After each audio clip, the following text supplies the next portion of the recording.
எல்லோருக்கும் வணக்கம். எழுதுங்கள் அந்த பெயர் பலகையில் திருப்பூர் புல்ஸ் இல்லை திருப்பூர் கரடிகள் என்று. அதாவது நண்பர்களே, நம்முடைய மார்க்கெட் உச்சத்தில் இருக்கு. அந்த இடத்துல ஒரு ஹை வச்சுட்டு அங்கிருந்து ஆல்மோஸ்ட் 200 பாயிண்ட் இறங்குறான்னா அப்ப அது ஒரு கரடிக்குண்டான அடையாளம் தானே. மிகப்பெரிய சண்டை ஒன்று நடந்துட்டு இருக்கு. அதாவது ஸ்மார்ட் மணி கான்செப்ட் குரூப்புக்கும் பிரேக் அவுட் ஆகி வாங்குற குரூப்புக்கும் ஒரு மிகப்பெரிய சண்டை நடந்துட்டு இருக்கு.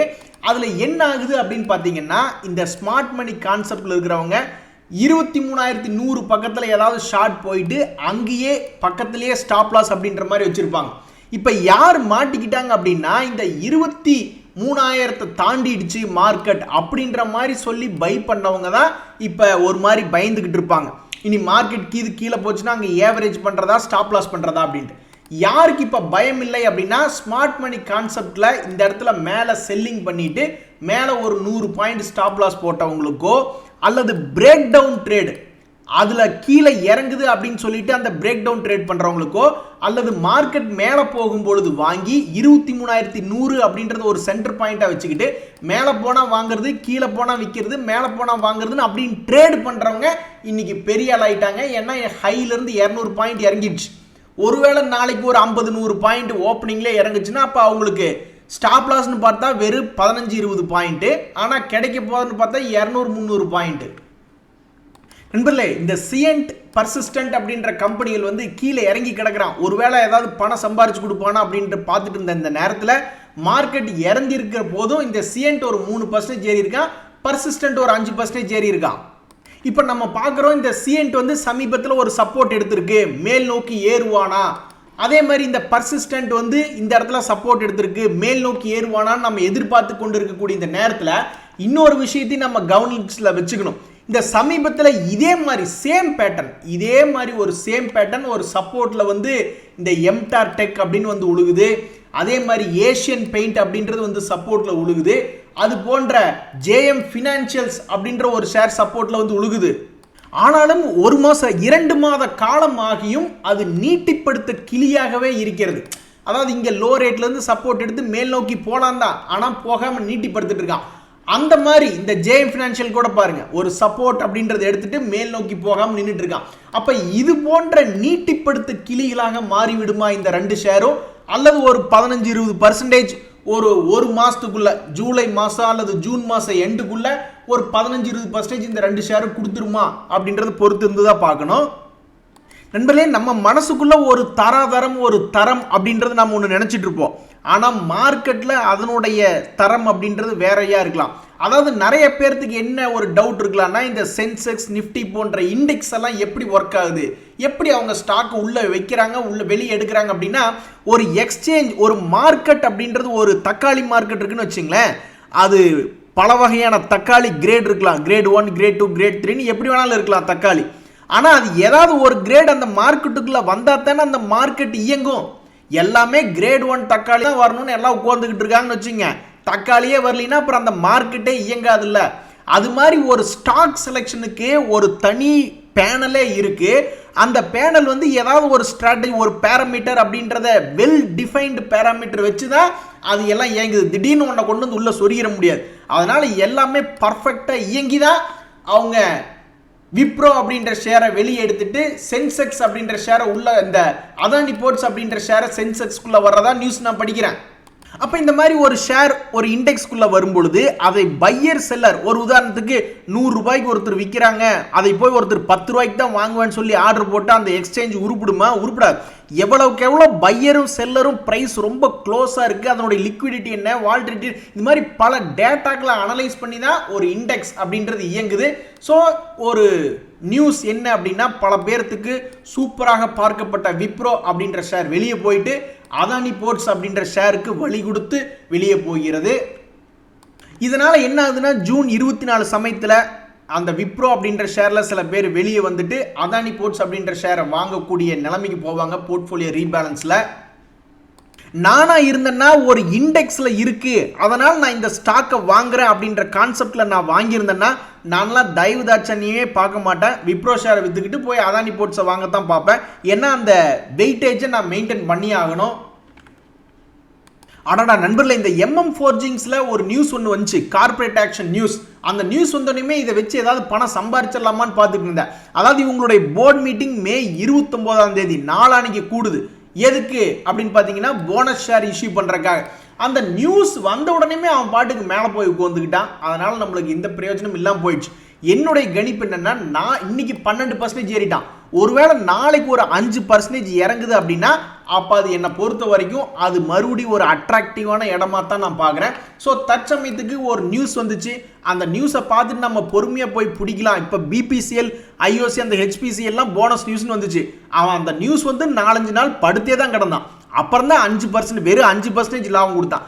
இவங்க என்னடான்னா நியூஸ் வந்தோன்னே அடி தூள் கிளப்பிட்டு மேலே போயிட்டாங்க, சம்பாதிக்கிறதுக்கு வழி இல்லாமல் பண்ணி விட்டாங்க. நண்பர்களே, இந்த சமயத்தில் ஒரு ஷேர் மார்க்கெட் வந்து அன்சர்டனிட்டி நிறைஞ்சது. அதாவது இப்போ நம்ம SBI லைஃப் இன்சூரன்ஸ் அப்படின்ற ஷேர் பார்க்குறோம். பார்த்தீங்களா, நல்லா மேலே பாசிட்டிவ்ல இருந்த ஷேர் திடீர்னு அப்படியே கீழே இறங்கி நெகட்டிவ்ல போய் க்ளோஸ் பண்ணுறான்.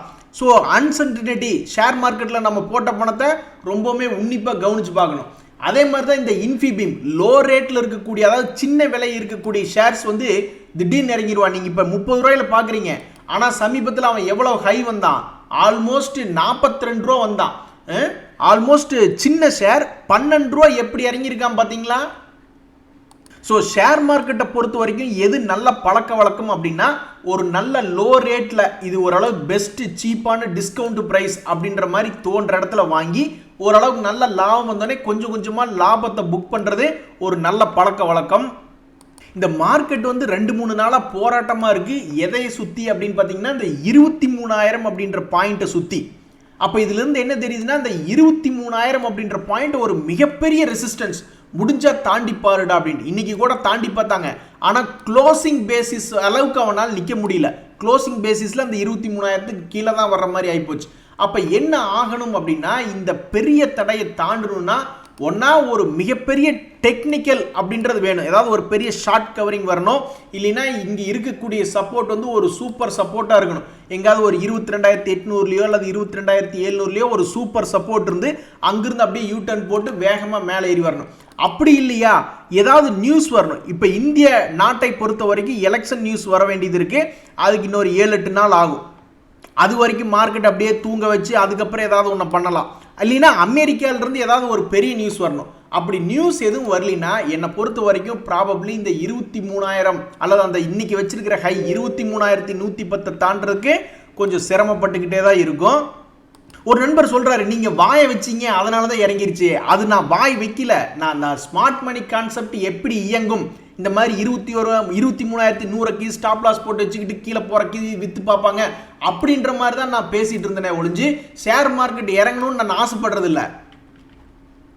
அந்த நண்பர் வந்து ஒரு புது சப்ஸ்கிரைபர் நினைக்கிறேன். அதனால நீங்க சொன்னோடனே மார்க்கெட் இறங்கிச்சு அப்படி கிடையாது. நாளைக்கே அப்ப மார்க்கெட் ஏறிச்சுன்னா நீங்க பேசினதை அப்ப வாபஸ் வாங்கிக்குவீங்களா? ஸோ என்னை பொறுத்த வரைக்கும் ஷேர் மார்க்கெட் இறங்குச்சுன்னா என்ன பண்ணணும், ஆக வேண்டிய வேலை என்ன அப்படிங்கிற மாதிரி தான் பார்க்கணும். ஸோ நானாக இருந்தேன்னா என்ன பண்ணுவேன்னா, ஷேர் மார்க்கெட் இறங்குச்சுன்னா சரி ஓகே, அடுத்தது எந்தெந்த ஷேர்களை குறி வச்சு வாங்கலாம் அப்படின்ற மாதிரி தான் நான் யோசிச்சு பார்ப்பேன். நண்பர்களே, ஒரு ஷேர் இப்போ தான் இறங்க ஆரம்பிச்சிருக்கு, இன்னொரு ஷேர் ஆல்ரெடி இறங்கி தான் இருக்குது. அப்போ இது போன்ற ஷேர்கள் ஏதாவது ஒரு சப்போர்ட் லெவல்லேருந்து பணம் கொடுப்பானா? ஒரு உதாரணத்துக்கு இந்த ஹோம் ஃபர்ஸ்ட் ஃபினான்ஸ் அப்படின்ற ஷேர் வந்து தற்சமயத்துக்கு ஒரு சப்போர்ட் லெவலில் இருக்கா. இங்கிருந்து ஒரு 1000 ரூபா வந்துச்சுன்னா கூட சந்தோஷமா இருக்கும். அதே மாதிரி EIH ஹோட்டல் அப்படின்றது இதெல்லாம் யாராவது இதை பார்த்து வாங்கணும் அப்படின்ற மாதிரி நினச்சிக்கிட்டு இருந்தாங்கன்னா இப்போ தான் அவன் ஃபால் ஆக ஆரம்பிக்கிறான். ஒரு 360 வந்துச்சுன்னா ரொம்ப சந்தோஷமா இருக்கும், ஒரு நல்ல பெஸ்ட் ப்ரைஸாக கிடைக்கும். நண்பர்களே, பொதுவாக ஷேர் மார்க்கெட்டில் பெரிய ஆளுகள்லாம் ஒரு இடத்துல கொண்டு போய் பணம் போடுறாங்க அப்படின்னா அங்கிருந்து பட்டார்னு அந்த ஷேர் ஒரு 20-30% மூவ் ஆகிறதுக்கு வாய்ப்பு இருக்குது. ஆனால் அவங்களையே சோதிக்கிற மாதிரி இந்த கோ கலர்ஸ் அப்படின்ற ஷேர் அவனுடைய பேட்டர்ன்லாம் வந்து டபக்குன்னு அந்த சப்போர்ட்டை தொட்டானா நல்லா மேலே ஏறணும் தான். பட் அதுவே ஒரு மாதமாக தூங்கி வலிஞ்சிக்கிட்டு இருக்கு. இந்த சமயத்தில் வந்து முகத்தில் குத்து விட்ட ஷேர் எது அப்படின்னு பார்த்தோம்னா இந்த IKIO ஷேர் தான். அவன் எப்படி குத்து விட்டுருக்கான் பாருங்க. அவன் இதெல்லாம் எதுக்கு ஹைப் பண்ணுறாங்கன்னே தெரில. ஒரு IPO வரும் பொழுது இந்த ஷேர் ஓஹா ஓஹோ அப்படின்றாங்க. அதுக்கப்புறம் அது கடப்பாறையை தூக்கி தண்ணிக்குள்ளே போட்ட மாதிரி அவன் கீழே தான் போய்கிட்டு இருக்கான். இந்த 480 ரூபா இருந்த ஷேர் ஒரு ஷேருக்கு 200 ரூபா இறங்கி இப்போ 270 ரூபா போயிட்டு இருக்கு. நான் கூட நினச்சிக்கிட்டு இருந்தேன் ஓ இந்த ஷேர் இந்த இடத்துல சப்போர்ட் எடுப்பானாட்டிருக்கு, அதனால தான் 3 மாசமா இங்கே படுத்துக்கிட்டு கிடக்கிறான் அப்படின்ட்டு. நான் படுத்துக்கிட்டு கிடந்தது ஏறக்கு இல்லைடா, மறுபடியும் மண்ணுக்குள்ளே போகிறதுக்கு அப்படின்ற மாதிரி கீழே போய்கிட்டு இருக்கான். நண்பர்களே, யாராவது இந்த யூகோ பேங்க் ஐஓபி பேங்க்லாம் வச்சிருக்கீங்களா? அருமை அருமை. இன்னைக்கு ரெண்டுமே நல்ல 7% 10% ஏறிட்டான். இதனால என்ன ஆகுதுன்னா, இப்போ ஒரு உதாரணத்துக்கு கர்நாடகா பேங்க் அந்த மாதிரிலாம் நிறைய பேங்க் இருக்கு, அதெல்லாம் சப்போர்ட்ல இருக்கு. ஒருவேளை அவங்களுக்கும் ஒரு புனர்வாழ்வு அமையுமா அப்படின்ற ஒரு ஏக்கம் உருவாயிருக்கு. எது எப்படியோ இந்த யூகோ பேங்க் ஐஓபி அப்படின்ற 2 ஷேர் வச்சிருக்கிறவங்க ரொம்ப சந்தோஷமா இன்னைக்கு இருப்பாங்க. பாவம் இந்த சன் டிவி ஷேர் வச்சிருக்கிறவங்களுக்கு தான் சந்தோஷம் வந்திருக்காது. அவங்க என்ன நினைச்சிட்டு இருந்தாங்கன்னா, மேபி நேற்று அந்த ஐபிஎல்ல ஜெயிச்சிருந்தா இந்த சன் டிவிக்கு ஏதாவது ஒரு பாசிட்டிவ் ட்ரிகர் கிடைச்சிருக்குமே, இன்னைக்கு ஒரு ப்ளஸ் ஒரு 5% இது ஏறுமே அப்படின்ற மாதிரி பார்த்துக்கிட்டு இருந்தா, அவங்க நினைச்சதுக்கு மாறி -5% அப்படின்ற மாதிரி கீழே இறங்கி போச்சு. ஏன்னா அது பாவம் ஐபிஎல்ல தோத்து போச்சு. இந்த சமயத்தில் அந்த ஐபிஎல் டீம் வந்து சன் டிவி எத்தனை பர்சன்டேஜ் ஹோல்டிங்கில் வச்சுட்டு இருக்கு இப்போ உங்களுக்கு தெரியாது இல்லை. அந்த சென்னை சூப்பர் கிங்ஸ் அப்படின்ற டீம் எல்லாம் நம்ம வந்து ஆன்லைனில் போய் வாங்கிக்கலாம், அன்லிஸ்டட் செக்யூரிட்டிஸை நம்மளால் வாங்க முடியும். அப்போ வந்து 100% அந்த சென்னை சூப்பர் கிங்ஸ்னுடைய ஓனர்கிட்ட கிடையாது, அது வெளியே கொஞ்சம் வித்துட்டாருன்னு அப்படி கணக்கு வச்சுக்குவோம். அப்போ இந்த சன் டிவி எத்தனை பர்சன்டேஜ் ஹோல்டிங் அதில் வச்சிருக்கு அப்படின்ற மாதிரி நான் தேடி பார்க்குறேன். அந்த மாதிரி எனக்கு ஃபுல் டீட்டெயில் கிடைக்கல, ஒரு நாள் ஃபுல்லாக உட்காந்து தேடி பார்த்துட்டு சொல்கிறேன். இதில் இன்னொரு முக்கியமான விஷயம், நான் வந்து ஒரு ரஃபாக ஒரு கால்குலேஷன் போடுறேன். ஒரு காலத்தில் இவங்க 85 கோடிக்கு அந்த டீமை வாங்கியிருந்தா எப்படி இப்போ என்ன 2012லேருந்து 2024னா ஆல்மோஸ்ட் 12 வருஷம் ஆயிடுச்சு. என்னை பொறுத்த வரைக்கும் எப்படி அது ஒரு 10 டைம்ஸ் வேல்யூவேஷன் இன்க்ரீஸ் ஆகி தான் இருக்கும். ஆக ஆல்மோஸ்ட் 1000 கோடி சொத்து மதிப்பு என்னை பொறுத்த வரைக்கும் சன் டிவிக்கு அதில் இருக்குது அப்படின்றத என்னுடைய கருத்து, எஸ்டிமேஷன். எனக்கு எஃப்ஐஎஸ் மேலையெல்லாம் எந்த விதமான பயமும் இல்லைங்க. அவங்க 4000 கோடிக்கு வித்தாயினா 3000 கோடிக்கு வித்தாயினா எனக்கு கவலை இல்லை. எஃப்ஐஎஸ்னுடைய டிஐஸ்னுடைய டேட்டா இன்னைக்கு என்ன பண்ணியிருக்காங்க அப்படின்ற மாதிரி தான் பார்க்கலான்னு பார்க்குறேன். பட் அது இன்னும் அப்டேட் ஆகலை. நம்ம டிஐஸ் இது ஏதாவது செல் பண்ணியிருக்காங்க அல்லது சும்மா ஒரு 500 கோடிக்கு தான் வாங்கியிருக்காங்க அப்படின்னா மட்டும்தான் என்னை பொறுத்த வரைக்கும் பிரச்சனை. மற்றபடி எனக்கு எஃப்ஐஎஸ்னால எந்த விதமான பயம் இல்லை. நண்பர்களே, இந்த சமயத்தில் ஒரு தட்டத்தில் ஒரு 3 ஷேரை வச்சு பார்க்குறோம், எது மேலே வரும் அப்படின்ற மாதிரி பார்த்தோம்னா உங்கள் மனசில் என்ன தோணுது? டேன்லா ஷேரும் சப்போர்ட்லேருந்து மேலே ஏறுற மாதிரி இருக்கான், பர்லா சாஃப்ட் அந்த மாதிரி தான் இருக்குது, இண்டஸ்இண்ட் பேங்க் மேலே ஏறுவானா? இங்கே பார்த்தீங்களா டேன்லா ஷேர்னுடைய ப்ரைஸ் மூவ்மெண்ட், அந்த வேவ் எப்படி இருக்குது? இந்த ஸ்விங்கி இதே மாதிரி ஸ்விங்கி ஆகுது அப்படின்னா மேபி அவன் 1197 அதாவது 1200 வந்தாலும் சந்தோஷம்தான். பிர்லா சாஃப்ட் அப்படின்ற ஒரு கம்பெனி, அவனுடைய ஷேர் ப்ரைஸ் வந்து 2022 ப்ரைஸில் கரெக்டாக சப்போர்ட் எடுக்கிற மாதிரி காமிக்கிறான். அப்போ இவன் மேலே வருவானா இல்லை இண்டஸ்இண்ட்? இந்த 3 போட்டியாளர்களை யார் முதல்ல வருவார் அப்படின்ற உங்களுடைய கருத்து தெரிவிங்க. இன்னைக்கு நான் பார்த்துக்கிட்டு இருந்தேன், ஏதாவது ஒரு கார்பரேட் ஆக்ஷன்ஸ்னாலேயோ அல்லது ஐபிஓலையோ ஏதாவது பணம் இது போட்டு சம்பாதிக்கிறதுக்கு வாய்ப்பு இருக்கான்னு பார்த்துட்டு இருக்கீங்களா? இந்த எஸ்பிஐ ஆட்டோமேட்டிவ் ஆப்பர்ச்சுனிட்டிஸ் ஃபண்ட் அப்படின்ற ஒரு new fund offer mutual fund கண்ணில் பட்டுச்சு. பொதுவாகவே நம்மளுடைய ஷேர் மார்க்கெட்டினுடைய செக்டர் அனலைசிஸ் எடுத்து பார்த்தோம்னா ஃபார்மா இறங்கி ஏறுறான், ஐடி இறங்கி ஏறுறான், மெட்டல்ஸ் இறங்கி ஏறுறான். அட யாரு தான் ஏறிட்டே போகிறாங்க அப்படின்னு பார்த்தா கடைசியில் ஆட்டோமேட்டிவ் செக்டர் தான் இருக்காங்க. அப்போ அந்த ஃபண்டு ஒருவேளை அடுத்து வரக்கூடிய வருடங்களில் பர்ஃபார்ம் பண்ணுதா? இப்போ ஒரு உதாரணத்துக்கு 10 ரூபா என்ஏவி அப்படின்றது நான் எந்த காலத்துலையுமே பார்த்ததில்ல. 10 ரூபா என்ஏவி வந்து 5 ரூபாய்க்கு வந்துருச்சு அப்படின்ற மாதிரி நான் பல நாடுகளில் வேலை பார்த்துருக்கேன். அந்த மாதிரி நான் பார்த்ததே இல்லை. 10 ரூபா என்ஏவி கடைசிக்கு 11, 10 ரூபா 50 பைசா 12 ரூபா அப்படின்ற மாதிரி தான் நான் பார்த்துருக்கேன். அப்போ இது மேலே ஏறுமா அப்படின்ற மாதிரி நான் பார்த்துட்டு இருக்கேன். யாராவது இந்த எஸ்பிஐ ஆட்டோமேட்டிவ் என்எஃப்ஓக்கு அப்ளை பண்ணியிருந்தீங்கன்னா ஏன் அப்ளை பண்ணியிருந்தீங்க, அதில் எவ்வளவு எக்ஸ்பெக்ட் பண்ணுறீங்க அப்படின்ற இன்ஃபர்மேஷனை தயவுசெய்து கமெண்ட்டில் கொடுங்க. அதை பார்த்து நாங்களும் தெரிஞ்சுக்கிறோம். நண்பர்களே, இந்த சமயத்தில் வந்து ஒரு 3 முக்கியமான ஷேர் மார்க்கெட் நியூஸை பார்க்கலாம். அதாவது ஃபினோடெக்ஸ் கெமிக்கல் அப்படின்ற ஷேர் நல்லா மூவ்மெண்ட் ஆகக்கூடிய ஷேர் தான். சில நியூஸ்களை பேஸ் பண்ணி அந்த வாலட்டிலிட்டி இன்னும் இன்க்ரீஸ் ஆகிறதுக்கு வாய்ப்பு இருக்குது, மேலேயோ கீழேயோ. இந்த 1 ஜூனில் வந்து என்ன ஒரு நியூஸ் வருதுன்னா, அன்னைக்கு இவங்களுடைய போர்ட் மீட்டிங்குடைய ஃபண்ட் ரைசிங் சம்மந்தப்பட்ட டீட்டெயில்களை மீட்டிங்கை முடிஞ்சதுக்கப்புறம் சொல்லுவாங்க அப்படின்ற மாதிரி சொல்கிறாங்க. அப்போ இந்த 4 நாளில் இந்த நியூஸை பேஸ் பண்ணி அதில் கரெக்டாக அந்த 1ஆம் தேதியோ அல்லது மற்ற நாட்கள்லையோ ஏற்றுவான் இறக்குவானா அப்படின்றது பார்க்க வேண்டியதாக இருக்குது. அதே மாதிரி எல்டி ஃபுட்ஸ் வந்து டிவிடெண்ட் கொடுக்குறாங்க அப்படின்ற அனௌன்ஸ்மெண்ட் வருது. ஒரு ஷேர் டிவிடெண்ட் கொடுக்குதுன்னாவே அது கீழே படுத்து கிடந்தது அப்படின்னாலும் சில வருடங்கள் கழித்து மறுபடியும் அவன் எந்த ரேட் இருந்தானோ பழைய ரேட் வர வாய்ப்பு இருக்குது. அப்போ இந்த எல்டி ஃபுட்ஸில் ஏதாவது ஆப்பர்ச்சுனிட்டி கிடைக்குதா அப்படின்ற மாதிரி போய் பார்த்தா, அட பாவி, இந்த நியூஸ் இங்கே இருக்கும்போது வரக்கூடாதா? 100 இருக்கும்போது வரக்கூடாதா இல்லை 160 இருக்கும்போது வரக்கூடாதா? இந்த எல்டி ஃபுட்ஸ்னுடைய டிவிடெண்ட் நியூஸ் மேலே வருது. ஸோ என்னை பொறுத்த வரைக்கும் இந்த ஷேர் வந்து ஒருவேளை 160 இங்கிருந்து ஒரு 50 இறங்குச்சுன்னா அப்போ ஒரு நல்ல அருமையான இடம். ஸோ இது வாட்ச் லிஸ்ட்டில் வச்சு தொடர்ந்து கண்காணிக்க திடீர்னு என்னைக்காவது ஒரு நாள் வந்துட்டு ஓடி போயிடுவானு, அதனால் வாட்ச் லிஸ்ட்டில் வச்சு கண்காணிக்க வேண்டிய ஷேராக நான் பார்க்குறேன். இந்த ஃபின் கேபிள்ஸ் எல்லாம் மாசி விட்டுங்க, அது மனசு வலிக்குது. அது இன்றைக்கே 16% ஏறி இருக்கான். நண்பர்களே, இந்த ஜிஎம்ஆர் இன்ஃப்ரா ஷேர் யாராவது வச்சுருக்கீங்களா? அது வந்து இன்னைக்கு ஒரு 1.5% ஏறி இருக்கு, 88 ரூபாயில் இருக்கான். உங்களுக்கு தெரியாது இல்லை, கடந்த சில மாதங்களாக இவன் வந்து 70 ரூபா ரேஞ்சுக்கு போகிறதும் 90 ரூபா ரேஞ்சுக்கு வர்றதும் இப்படியே 2-3 இடம் விளையாண்டான். அதுலேயே கடைசியில் பார்க்க போனோம்னா 20 60 ரூபா பணமாச்சு. அப்போ இந்த ஷேரில் வந்து பிரேக் அவுட் ஆகிறதுக்கு ஏதாவது ஒரு ட்ரிகர் கிடைக்காதா? இப்படி கரெக்டாக ஒரு ரேஞ்சுக்குள்ளேயே விளையாண்டுக்கிட்டு இருக்கே, அவங்க மட்டும் பணம் சம்பாரிச்சுக்கிட்டு இருக்காங்களே, அப்போ வாங்கி வச்சு மேலே 100 ரூபாய்க்கு விற்கணும்னு இருக்கிறவங்களுக்கு ஏதாவது ஒரு ட்ரிகர் கிடைக்காதா அப்படின்னா ஒரு சொல்லடிப்பட்டுருச்சு. அதாவது ஜெஃப்ரீஸ் அப்படின்ற புரோக்கரேஜ் ஹவுஸ் என்ன சொல்கிறாங்கன்னா, இந்த ஷேர் மேலே ஏறக்கு வாய்ப்பு இருக்குது அப்படின்ற மாதிரி கணிக்கிறாங்க. அதன் பேச்சை கேட்டு ஷேர் மார்க்கெட் இவனை ஏற்றி 100 ரூபா வந்துச்சுன்னா ரொம்ப சந்தோஷமாக இருக்குது. நிறைய பேர் வித்துட்டு ஓடி போயிடுவாங்க. நண்பர்களே, கடைசியாக ஒரு 2 நியூஸ் இருக்குது. அதாவது இந்த ஜூப்ளியன்ட் ஃபுட் அப்படின்ற ஷேர் கடந்த 2-3 வருடங்களாக கொஞ்சம் ரேஞ்சுக்கு போயிட்டு வந்துகிட்டு இருந்தால் அப்புறம் மேலே வரலாமா கீழே வரலாமான்னு யோசிச்சுக்கிட்டே இருந்தால் பெருசாக ஒரு மொமெண்டம் எடுக்கல. இப்போ லேசாக ஒரு மூவ்மெண்ட் காட்டுற மாதிரி காமிச்சிக்கிட்டு இருக்கான். அதே மாதிரி கோல்டே பட்டேல் அப்படின்ற ஷேர் இன்னைக்கு ரிசல்ட்டுக்கு அப்புறம் பெரிய கும்பா, பெயர் பொருத்தம் நல்லா இருக்கு அப்படின்ற மாதிரி கோல்டே பட்டேல் அப்படின்ற ஷேர் கும்பா பாடி விட்டது.